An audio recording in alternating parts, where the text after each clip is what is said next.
from Nile Avenue. That is where our headquarters are located. And just grab your coffee and sit back, because today we are having a very incredible discussion with the Uganda Petroleum Authority, just to set you on the right foot for the start of this week. So make sure you are tuned in. If you may need, take some notes, grab yourself a pen and a writing pad so that you do not miss out. Now, before we even set the show on the road, before you brushed your teeth, you have encountered petroleum already. Yes, I'm speaking to you. You could be wondering how, because all those standard plastic toothbrushes have petroleum components in them. Could be your phones, could be your car tires for those of you who drive to work or wherever you're going to. It could be even your smartphones. There is a component of some petroleum object. And today in studio, I'm joined by two distinguished guests from the Petroleum Authority of Uganda, and that is Gloria Sibikari, the Manager, Corporate Affairs, and Polycarp Musinguzi, Senior Social Affairs Officer, so that we can have a deep analysis of what is the Petroleum Authority of Uganda, what have they done, what is it they are doing, and what should we look forward to from them. Good morning, Gloria. Good morning, Joan. It's a pleasure to be here. How are you? I'm very well. You're very well. Yes. Okay, good morning, Polycarp. Good morning, Joan. Good morning, viewers. It's a pleasure to be here. Okay. Now, at the moment, the Petroleum Authority of Uganda's first decade is a testament. You would bear me witness. It is a testament to what is possible when a nation invests in a strong institutions and prioritizes environmental and social responsibility, but taking note of placing its people at the center for progress. And the journey for the authority from 2015 until 2025, that is a decade, 10 years, is more than a sequence of milestones. And of course, it is a critical part of the story of the nation that is trying to prepare itself to step into producing a nation-key strategic partnerships. We are talking about the Petroleum Authority of Uganda. For viewers out there, do not begin pondering, what is that? They are going to tell us, who are they? What do they do? And above all, why does it even matter now more than ever? Gloria, please help us dissect into this. What are you? Who are you? What do you do? And why now? Why are you having concern more than ever? Okay, thank you very much, Joan. As you mentioned, the Petroleum Authority of Uganda is a government agency that is charged with regulating or overseeing the oil and gas sector in Uganda. Our viewers are aware that Uganda discovered commercial quantities of oil, and we are just at the cusp of starting the production, commercial production of oil. So we have not yet been producing. We have been preparing over the years. And so the reason why we are important in this story, in this journey, is because our role is to make sure that as we produce our oil and gas resources, we are doing so in a way that brings value to our country as a nation. But also we recognize that in this journey we do not work alone as a country. We work with partners from the private sector, and these are mostly the oil companies, but also the thousands of contractors, both Ugandan companies and foreign companies that do this work. So we also work to make sure we are creating an environment that facilitates investment in the oil and gas sector. So our work as an authority is to make sure that this work that is being done to make sure we produce our resources and get the benefits from them is done in line with our laws and regulations as a country, because we have quite a number of those, but also international best practice for the sector. Why does it matter now? It matters because the oil and gas resource is a key part in making sure that our country achieves its development aspirations. We are now implementing the 4th National Development Plan that sees transformation of our country, not just the country, but the people. And the oil and gas sector is recognized as one of the drivers, not only because that we're going to get oil, produce it, make money, but because of the impact that it can have, not just on the sector itself, but the impact it has on other productive sectors of the economy like agriculture, tourism. So it's important for us as a country to make sure that we are developing our oil and gas resources in a way that we meet the aspirations of a country. So that is our role as the Petroleum Authority of Uganda. Okay, for those of you who do not know, oil provides 30% of the world's energy and is essential for manufacturing. So it is not only in Uganda, but it is very essential worldwide. So, Gloria, you talked about regulating. Do you also license petroleum companies? That's a very important question. So, as the Petroleum Authority of Uganda, we are 10 years old. The oil and gas sector in Uganda is much older than the 10 years we have been. So before we came into play, there was the Ministry of Energy and Mineral Development. So with the coming of the National Oil and Gas Policy in 2008, the policy in recognition of best practice in the industry globally recognized that the roles, the cardinal roles, the key roles in the oil and gas sector for government need to be separated. Previously, it was just the ministry doing everything. So the ministry was in charge of licensing, they were in charge of overseeing the work, the regulatory work that we were doing. But because oil is also a business, they were in charge of the commercial part of the sector. And so the law that came in, the policy that came into place in 2008, but also the laws that came into place to implement the policy in 2013, gave us the role of regulating.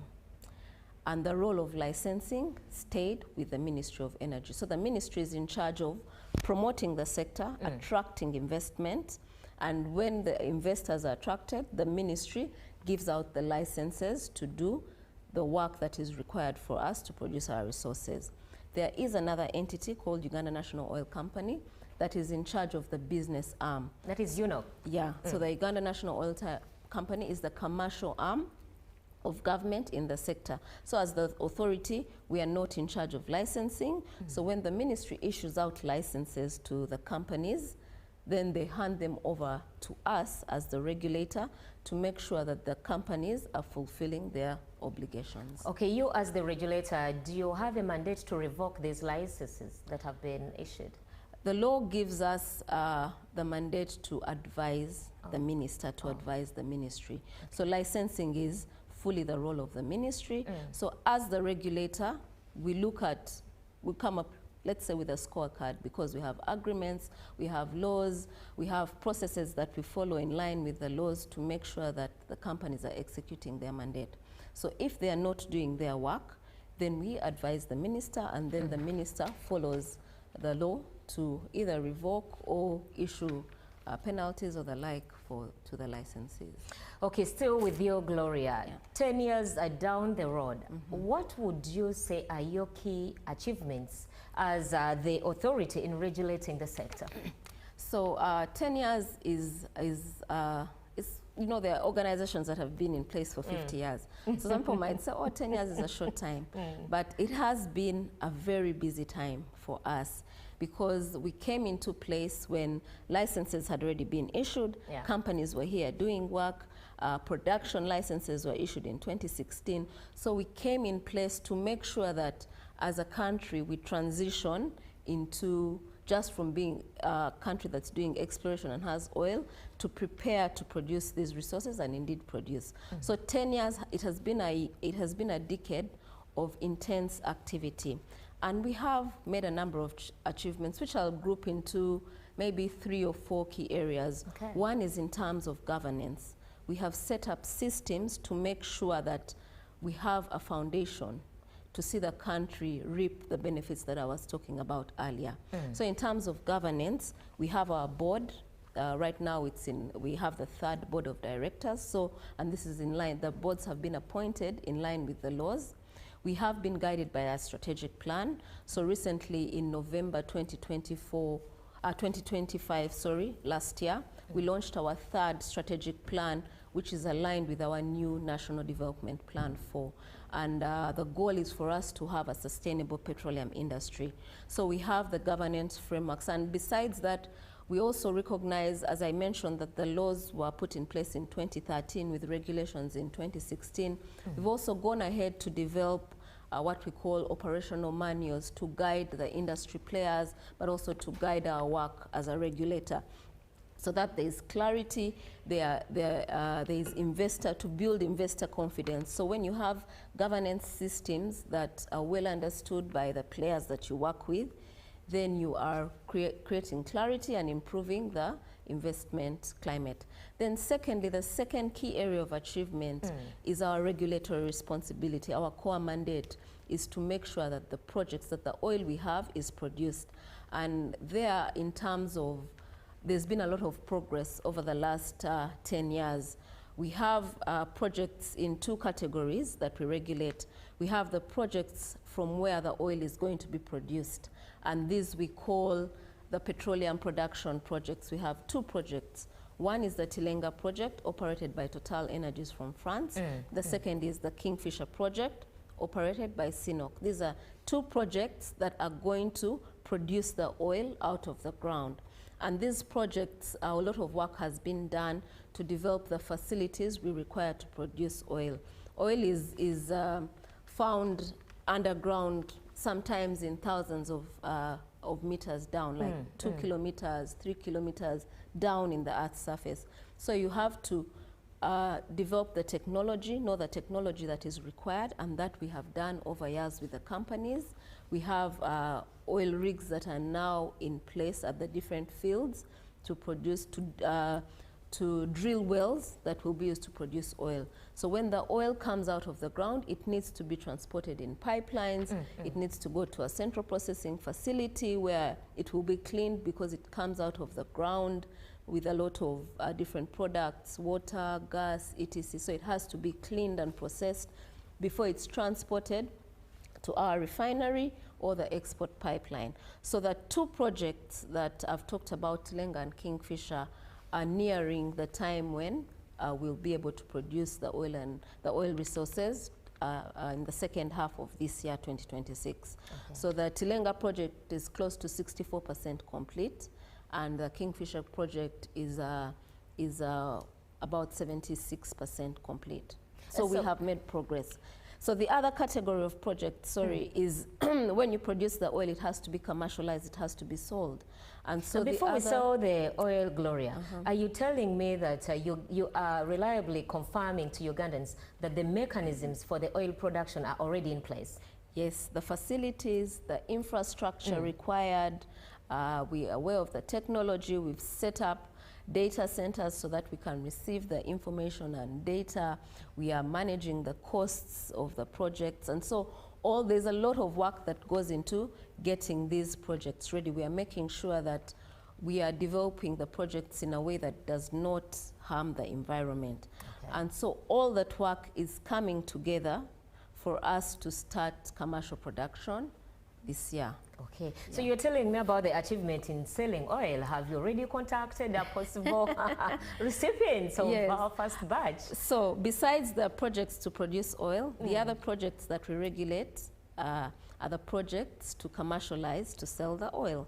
And there we have two key projects. That's the East African crude oil pipeline that will run from Hoima in Uganda to Tanga in Tanzania, where the crude oil will be sold. So the pipeline is now about 80% complete in terms of laying the pipes, doing the welding, there are testing works that need to be done, etc. So different activities are going on concurrently. And then when it comes to the refinery, we have an investor in place. We are finalizing the commercial agreement. So the pipeline will come on stream first, and then the refinery, where we get the petroleum products and the byproducts that you talked about earlier, the toothbrush, etc., and the toothpaste. So all that work is going ahead for us to start commercial production. So that's the core area of achievement, the regulatory responsibility to see that our projects are on track to achieve commercial production, which we call first oil this year, but also to make sure that the oil is being developed environmentally responsible, the costs are well managed, we have the data secure, and Ugandans are participating and benefiting. Then lastly, the third area is the impact and sustainability. Remember I said the goal of our new strategic plan is to enable a sustainable petroleum industry in the country. When we talk about sustainability, while upholding the people, exactly. when we talk about the environment. Thank you. The people at the center of development. Yeah. That means that as we develop, we want to see Ugandans participating in the sector in terms of contracts, jobs, etc. We want to see the oil and gas coexisting with our rich biodiversity. We are working near water bodies, near environmentally sensitive areas like national parks. So we want to see us coexisting. We develop oil, but we are also maintaining our rich biodiversity. And thirdly, when we talk about, we've talked about the people, but also the profits. We want to make sure that the country gets a good return on investment. So as the authority in the last 10 years, we've developed a number of frameworks, we've done a lot of research, we've done a lot of capacity building to ensure that our industry is sustainable. We have people at the center of it, we are making the money, but also we are conserving our rich biodiversity. Okay, yeah. Thank you, Gloria. Now, Polycarp, you know, Gloria told the viewers, Petroleum Authority of Uganda is a government agency. My ordinary Ugandan who is there watching wants to know, how is this benefiting the ordinary Ugandan now, even after oil has been started to be produced? Because someone might hear oil, those are big things to talk about. Me as an ordinary Ugandan, I do not see how I benefit. It is maybe for the government. Is there any way the usual citizen, the Omuntu Wansi, is benefiting from this, from the sector, with your regulations? Yes. Thank you very much, Joanne, and once again, good morning, viewers. As you rightly pointed out, Uganda's oil and gas sector is still in the development phase. What this typically means for an ordinary person is that the oil has not yet been taken to the market for sale so that we can get the profit that my colleague talked about. That notwithstanding, as an institution and as a country, we have already begun to see significant socio-economic benefits, not just for the ordinary person in the affected communities, but also for the nation at large. And if you will allow, I will go over these benefits in different thematic areas. Please. The first thematic area that I could emphasize for the benefit of the Ugandans out there is in the aspect of jobs or employment. The authority has just released a socio-economic benefits report. It's actually the second edition, which takes 2017 as our baseline year. So between 2017 and 2024, when we compiled the data, about 16,375 jobs have been registered in the oil and gas sector. Okay. And if you look at the statistics in terms of the national participation, we are talking about somewhere slightly above 14,000, about 14,675 jobs, which represents about 90%. And as you can see, that's a significant benefit for the country. But also, we don't just stop there at the national level, but we go as far as the host communities where these projects are happening. And the host communities are basically the areas of Bulisa, Hoima, Chikube, Nwaya, Pakwach. So the number of jobs that have accrued to people from the host communities is about 35%. This is about 5,670 jobs. Now, some of these statistics... is it just from UNOC to be specific, or even there is inclusion of the hoteliers that could have set up businesses? This is for direct employment, so we are talking about people that are employed with the licensed oil companies, Total Energies, Sinok, ECOP, but also they are contractors and subcontractors. And maybe what I wanted to emphasize is sometimes we talk about these statistics and it seems fancy, and yes, it is fancy, but you also have to think about that these are children of Ugandan parents. They are your aunties, your uncles, your fathers, and that directly translates into income at the household level. The second aspect I wish to emphasize in terms of the benefits relates to what we call supply chain opportunities. Basically, this is the opportunities that accrue from the participation of Ugandan enterprises in the sale of goods and services. You will recall, and Ugandans will recall, that in February of 2022, the joint venture partners announced the final investment decision, which implied a commitment of US dollars between 15 to 20 billion dollars worth of investment. Now, since then, and again taking 2017 as our baseline year, we have seen procurements, about 5,600 procurements that have been executed in the oil and gas sector, worth about 5.3 billion US dollars. This is a lot of money. Wow. Of that, about 86%, which translates to about 2.3 or 4 billion US dollars, has gone directly to Ugandan companies, Ugandan enterprises. Like I said, we don't just stop there. We also dig deep and look at the money that is going to the companies that are within the host communities. And we are speaking about 33 million US dollars.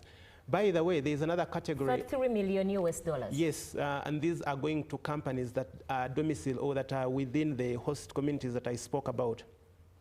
We also have another category of what we call joint ventures. This is where a Ugandan enterprise does not have sufficient capacity, but invites a foreign company that has more, more expertise, and together they form a joint venture to deliver a service. And the amount that has accrued in joint ventures is about 300 million US dollars. Okay, Polycarp, before you go ahead, so for these joint ventures, what is the process like? Do you consider the foreign policies for the investors or for the local, or there is what I could term as a prerequisite for the joint ventures to operate? That is an important question, and it brings me to what I was about to say. Uganda put in place the national content regulations of 2016, I think. And the idea is to foster the participation of Ugandan enterprises and people to ensure that we have maximum value retention. Now, those regulations delineate or ring-fence 16 categories of goods and services that must be explicitly provided by Ugandan enterprises. They include, among others, civil works, supply of fuels, food and beverages, hotel and accommodation, land surveying, environment and social studies, among others. Now, those categories of services explicitly must be provided by Ugandan enterprises. But should there be complex activity, and as you can imagine, the oil and gas industry is extremely complex. It requires technical expertise. So for some of those, joint venture partnerships are formed between an international company that has the expertise and the experience, plus a Ugandan partner, so that there is, again, knowledge transfer and capacity building for the Ugandan partner. Okay. So that was the second aspect. And maybe because I was already talking about goods and services, allow me also to talk about capacity building for Ugandan enterprises. Over the years, we have seen over 2,000 or so enterprises. These are micro, medium, and small enterprises trained in various areas to strengthen their capacity to participate in the oil and gas sector. You will recall that in 2024, the sector established what we call the Industrial Enhancement Center. This is a center of excellence where anyone, any business, any enterprise that is interested in participating in the oil and gas sector can go and seek assistance in terms of capacity building. Allow me then go to the third aspect of benefit, and this is basically in the area of agriculture. As you know from the recently released National Housing and Population Census report, the 68%, about 68%, close to 70% of the population are participating in agriculture as their primary source of income. Now, in recognition of this, the oil and gas sector, and with the strong regulation of the Petroleum Authority of Uganda, has supported households from the host communities. These are a mix of households that are directly impacted by the project's land acquisition activities through the Resettlement Action Plan, as well as the non-project affected persons. So we are talking about over 18,000 households that have been supported to undertake various agricultural enterprises, both crop and animal. And the support comes in many different forms. One is in terms of training in good agronomic practices. Okay. To facilitate that training, we set up state-of-the-art demonstration facilities. Over 200 demonstration facilities have been set up across the areas where the drilling is happening, but also the 10 districts on the ECO project. In addition to that, provision or distribution of improved seed varieties. And we call them improved because they are fast maturing, they are drought resistant, and they are high yielding. So depending on the enterprise that someone is participating in. Then support with post-harvest handling equipment to reduce post-harvest losses and promote market linkages, as well as setup of groups and farm associations to strengthen bargaining. So you can see what it means for 18,000 households to be participating in agricultural enterprises. And what is the response to this training? Are they positive, or there's still some cases of being against such approaches and concepts? Very good question. The response has been generally positive, and not just from the directly affected persons, but also from the non-affected persons. We see a lot of them expressing interest to participate in the training. And as a result, in terms of results, what do we see? We see an improvement in crop yields, food security. In terms of the number of households that can afford 2 or 3 meals a day, we are seeing improved household incomes, availability of seedlings. But also something that I find quite interesting to emphasize is that these demonstration facilities are established at schools. So they've contributed significantly in terms of improving school attendance, as well as retention and reducing absenteeism. Some of them, children, are getting vegetables that are used to feed candidates. I'll go to another area of benefit, which is housing. Joan, did you know that in this country, if you look at the population census, about 2.6 million people lack adequate housing? True, true. That's a figure that is out there. But in terms of bring it back home to the oil and gas sector, we've been implementing what we call the Resettlement Action Plan. The Resettlement Action Plan is like a framework that establishes measures for compensating project-affected persons.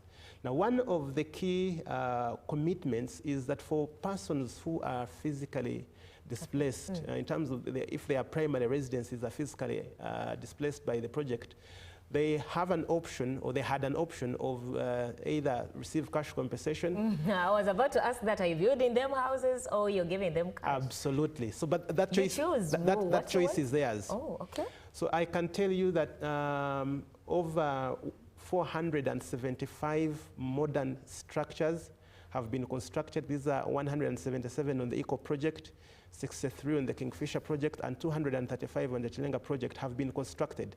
Why do we call them modern? Because they have some of the amenities that I also, and that any Ugandan out there would desire. We're talking about solar equipment, solar panels, batteries, changeover switches. We're talking about rainwater harvesting tanks with a yard tap, VIP latrines. We are talking about bathrooms. We are talking about energy-saving stoves. all these 475 houses are equipped with that kind of facility. That's a significant achievement. That's very profound. We are with the Petroleum Authority of Uganda, and with me in studio is Gloria and Polycarp. Let's take a sip at our coffee. We are returning with some discussion.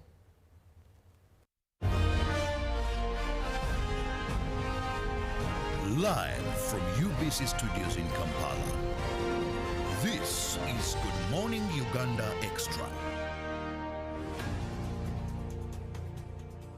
Exercise can't be sustained. Eating can't be stopped. It's even harder to lose weight. Come and give it a try. Ginshikang L-carnitine chromium capsules, plant extract, scientific ratio, take 3 capsules each time. The active ingredient accelerates fat burning,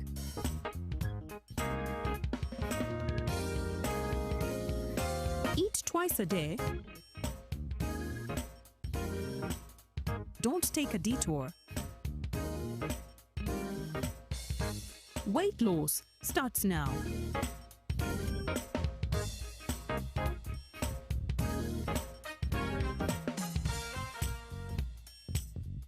Ginshikang L-carnitine with chromium capsules helps you stay in shape. Please follow medical advice when taking this product. For more information, visit our website www.hgo.com or call 0800 335555. When you want to relax your body and refresh your mind,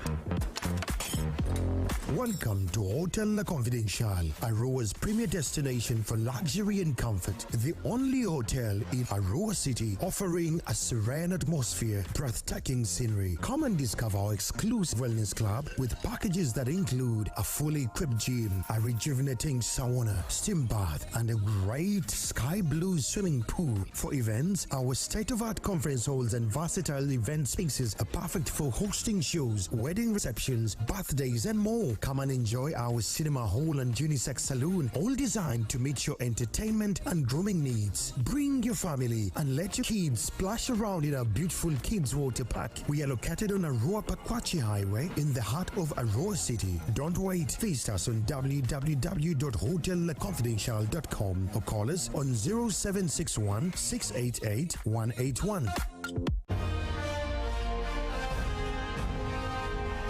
Live from UBC Studios in Kampala, this is Good Morning Uganda Extra.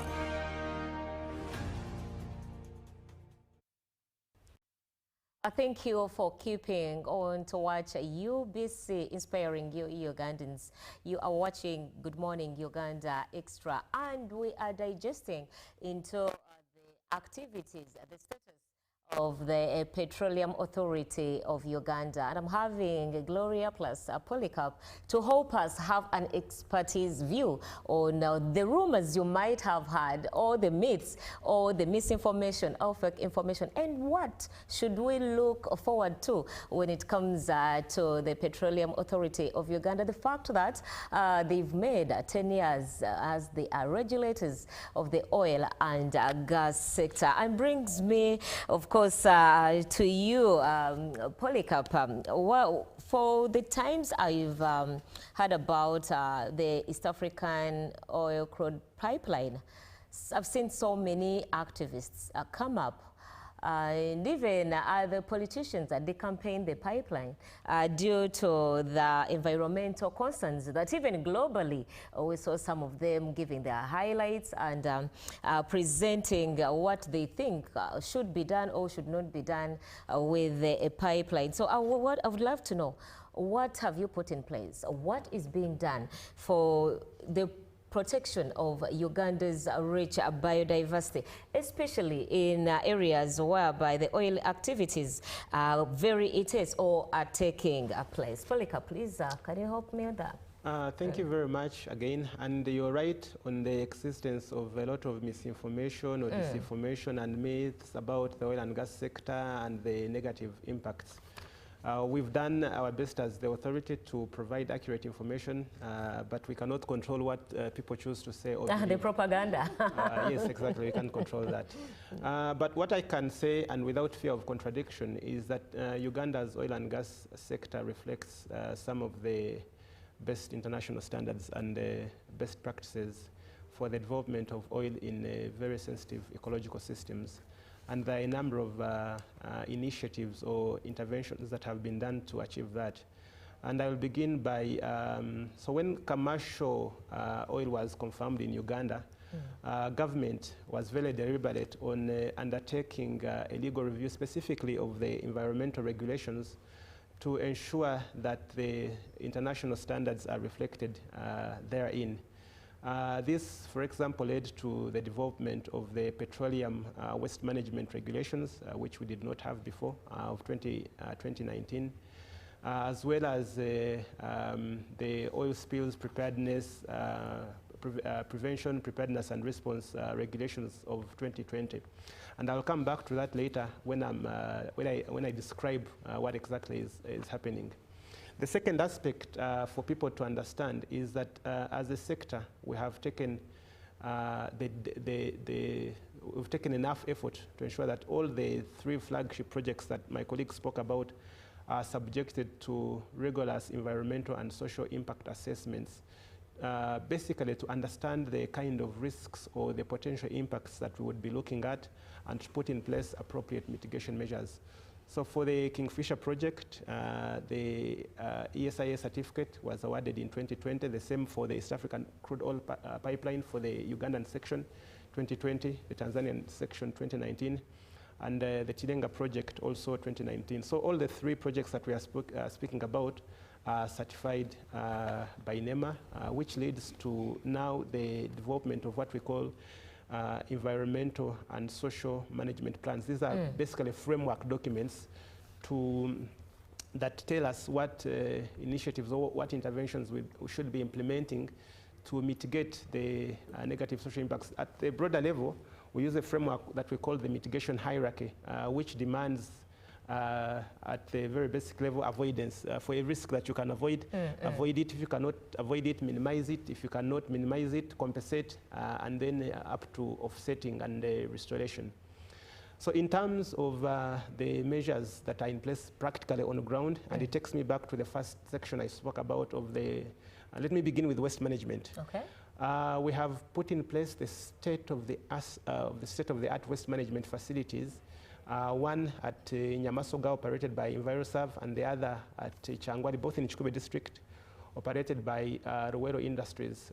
The responsibility of this is to ensure that they receive all the waste that is coming from the petroleum operations. We have 2 types of waste: general waste, that is most of the waste that you could imagine that comes from everyday use, but also drilling waste. This is received by these facilities. It is treated and disposed of in accordance with the law. In fact, all the waste handlers that we are working with in the sector are licensed by the National Environment Management Authority.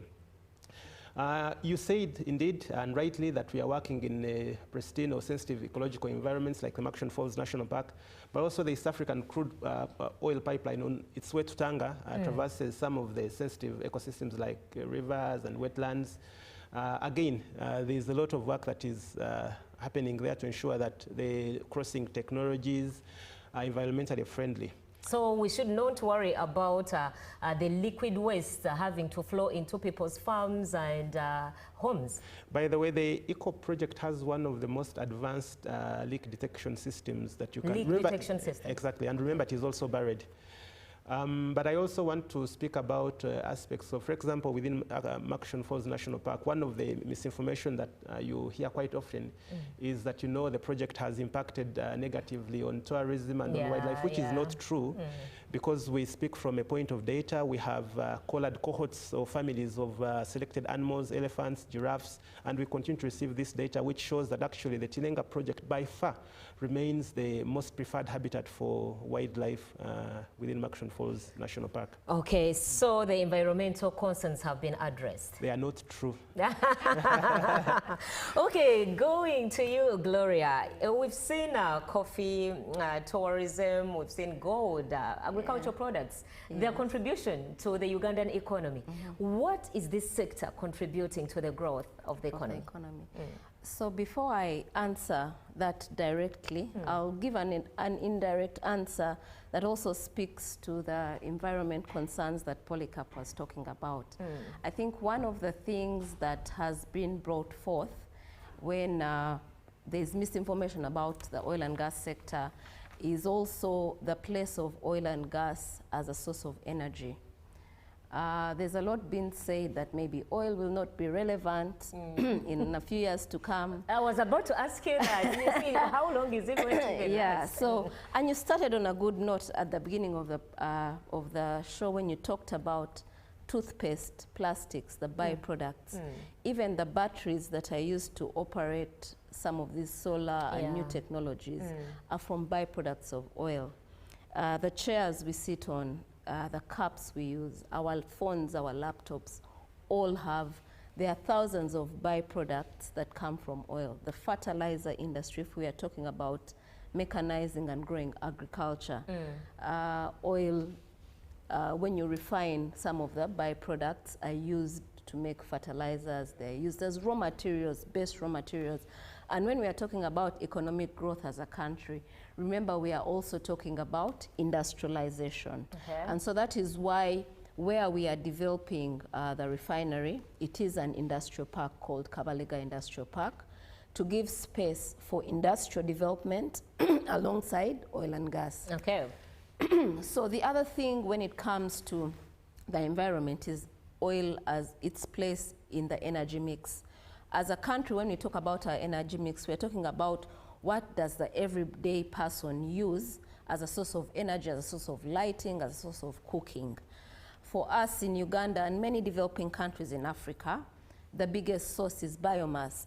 Even us that live in an urban setting, you'll find that, yes, we have our gas stove, our electricity stove, but you have your kasigiri at the back, just in case. So we are still heavily reliant on biomass. And so for us to transition, and you know that when we talk about climate change and the impact of emissions, in the setting of Uganda and many development countries, a lot of our emissions come from poor agricultural practices, but also the use of biomass as a key fuel, as the main source of energy, kerosene lamps, sigiris, firewood. And so our oil that we're going to produce will come out with gas. And part of this gas is going to be used to generate power, but a bigger part is also going to be used to develop LPG. It's going to be processed at the project sites and the refinery to produce LPG. LPG is liquefied petroleum gas, or what we call the cooking gas that we use in our homes. So for us to encourage a lot of people to move away from heavily relying on firewood, we have to give alternatives, affordable alternatives, and gas provides an affordable alternative. Also, back to the question you asked of what is the impact of oil and gas on our economy? The impact is both what we call direct and indirect. Indirect, I'll talk about before we have started selling oil, before we've started producing oil. We're already seeing a significant impact on the economy. How? Polycarp touched on a significant number of those. Job creation, contracts worth 2.2 billion going to Ugandan companies, but then we also have impacts on other sectors of the economy. Agriculture he spoke about, but now we are also seeing tourism. We are working in the tourism area. We have thousands of foreigners and Ugandans going into Hoima, Bulisa, Nwoya, Pakwach. So we have worked with the tourism sector to do a study that shows what are the opportunities when Ugandans come into this area. Is the hospitality industry up to standard? Are the hotels up to standards? Are there products that have been tailor-made? Can we encourage some of these foreigners, some of the Ugandans, to spend money in those parks, to visit the forests there, the parks there, so that we see a multiplier effect on the economy. The other sector is manufacturing, and I talked about it a bit in terms of industrialization, but also there's a lot of steel that has been used to develop these projects that some are being showed on the screen. You know, there's also education, the impact of education. Skilling is another key benefit. The oil and gas sector employs mostly skilled technicians, not the degree holders. People that can weld, people that can do mechanical work, electrical, high-level plumbing, etc. And so a lot of investment has gone into building institutions in the country that offer internationally certified skills, because we've talked about the risks of the pipeline. That means the person welding the pipeline has to do it at the highest level of skill. This weekend I saw in the papers actually an interesting story about a young lady from one of the districts along the pipeline. She started in, you know, welding gates, beds, metals, and she has been trained, she's being trained at the highest level of welding, and she's working on the pipeline. So those are skills that are not only relevant to the oil and gas sector, but also they are very relevant outside the sector. Okay. The other area, lastly, is the revenue that comes in. That's what I so we've talked about the benefits. So the emphasis I wanted to make is that oil and gas is already contributing to the economy before we start producing. We are also getting tax and non-tax revenue. For example, in 2024, the oil and gas sector contributed around 180 billion shillings. But when we take from 2009 up to date, through both tax revenue, that we tax the salaries, some of the products coming in, etc., and also non-tax revenue, the companies pay certain fees, bonuses. So the country has received close to 3.9 trillion shillings in form of tax and tax revenue. Now, when we start production, we are going to be selling crude oil. Okay. How much we'll earn will depend on the crude oil prices. But we estimate that we'll earn between $1.5 to $2 billion annually, which is significant for us. And with all these benefits and all the work that has gone on, we've talked about agriculture, manufacturing, etc. The oil and gas sector has potential to contribute over $8.5 billion to our GDP, even before we start commercial production. Okay, I saw UNOC in the financial year 2024-2025 recorded an impressive 359.7 billion profit, not even just the whole sum. But as we come to a close of this discussion, the fact that we are excited to begin production 2026, what should we expect as Ugandans once the first oil is achieved? I think it's briefly. Yeah, thank you. I think it's important to appreciate that first oil is another milestone, a very important milestone in our journey. Yeah, it is not the end. It is a strategic It's not the end. So as a country, we have prepared for the revenues that will come in. Our financial institutions, the Central Bank, Ministry of Finance, URA, and the others have prepared. We have frameworks in place that will guide the utilization of these revenues. But we are also now looking at, after first oil, what are the post opportunities? What opportunities are there after first oil? We also know that as a country, the area we are talking about for Tilenga, Kingfisher, is less than 20% of the area of potential. Meaning that we have potential for additional oil and gas resources. So the ministry has the cardinal role of ensuring that we attract more players into the country and to do more exploration. And so we have potential for additional resources. So my message to the Ugandans as we look forward ahead of first oil is let us keep sharing the information, but also let us keep preparing ourselves as businesses, as young people, for the opportunities that lie ahead. And as the authority, we look forward to what the next decade holds. And I'll end by saying that we are really committed to our mandate to see that the oil and gas sector creates lasting value for both the present and the future generations of the country, but also work closely with our partners in the private sector, in government, and all the other, both in and out of the country, to achieve our national development aspirations. That was so insightful. Please, Polycarp, your closing remarks in just a few seconds. Thank you very much. From the environment and social perspective, we shall continue to ensure that the measures to mitigate the negative impacts are available, they are functional.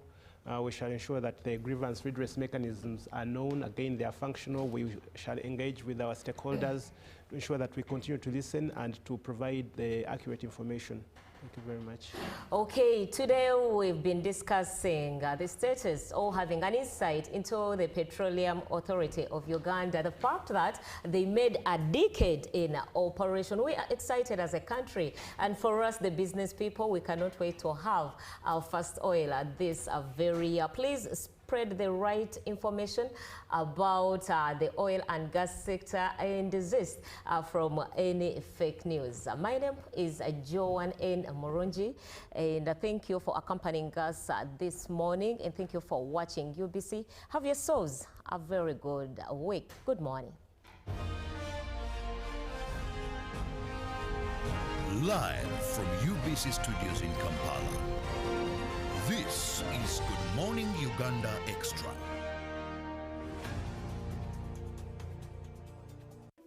In a nation